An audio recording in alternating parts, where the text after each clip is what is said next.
Welcome to the Slop Farm. Enjoy the video. You begin by adjusting the environment so changes stick. You check browser zoom and OS scaling because those override site fonts. Set both to 100% first. Once done, open YouTube and sign in so any account-level settings or extensions apply.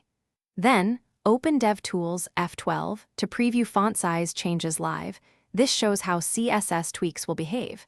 You'll learn not just what to change, but why the browser, or OS, often prevents apparent font adjustments from taking. Now you make the actual adjustments. You can change base font size via browser settings or a user-style extension that modifies how YouTube renders text. Alternatively, add a small custom CSS snippet targeting selectors like it video primary info renderer or body font size 16px, line height 1:4, so spacing stays readable. Once applied, resize the window to test responsive breakpoints because mobile and desktop use different rules.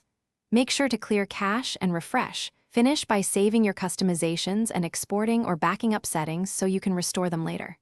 If text reverts, check for conflicting extensions, disable them one at a time, and then clear the browser cache. This resolves most override problems. If the issue persists, use OS accessibility font size or YouTube caption font controls as a reliable fallback. Remember, small increments matter, so test readability after each change, and you'll know exactly why each step fixed the problem.